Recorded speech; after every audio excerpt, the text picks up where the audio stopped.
Share बाजार में जब भी किसी बड़े बैंक के शेयर में अचानक तेज उछाल देखने को मिलता है तो निवेशकों के मन में सबसे पहला सवाल यही आता है कि आखिर इसके पीछे की वजह क्या है।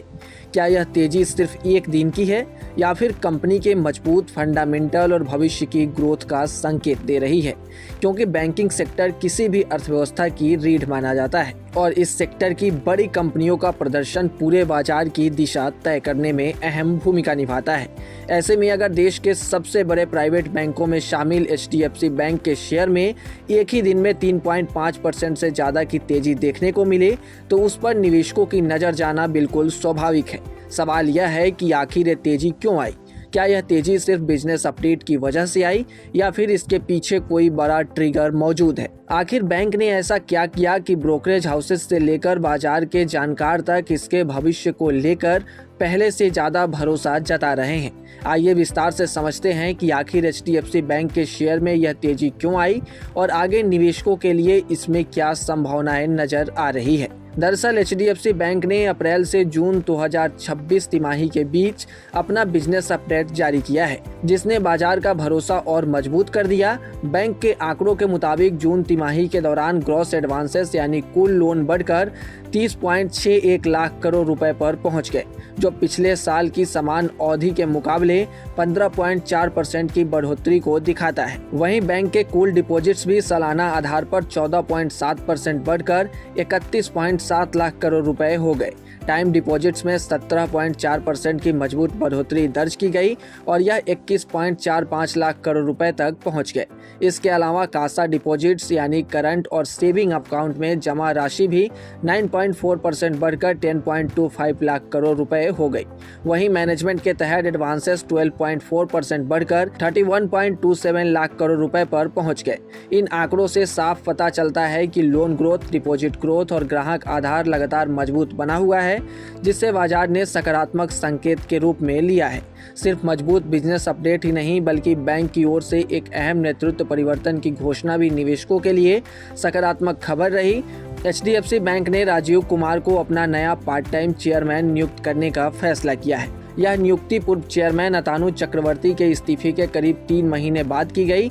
बैंक के बोर्ड ने राजीव कुमार को एडिशनल इंडिपेंडेंट डायरेक्टर नियुक्त करने को भी मंजूरी दे दी है।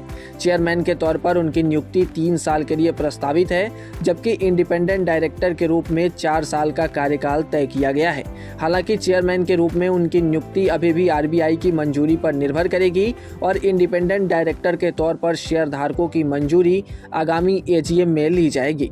बाजार का मानना है कि अनुभवी नेतृत्व बैंक की दीर्घकालिक रणनीति और कॉर्पोरेट गवर्नेंस को और मजबूत कर सकता है। इन पॉजिटिव इवेंट का असर शेयर पर भी साफ दिखाई दिया। 6 जुलाई के कारोबार के दौरान HDFC बैंक का शेयर 3.5% से ज्यादा उछल गया और NSE पर 831 रुपए के इंट्राडे हाई तक पहुंच गया। इस तेजी के बाद बैंक का मार्केट कैप भी बढ़कर 12.78 लाख करोड़ रुपए से अधिक हो गया। पिछले एक महीने में शेयर के प्रदर्शन पर नजर डालें तो यह करीब 22% की तेजी दिखा चुका है। हालांकि एक साल के प्रदर्शन पर नजर डालें तो शेयर अभी भी पिछले साल के मुकाबले 16% नीचे कारोबार करता हुआ नजर आ रहा है।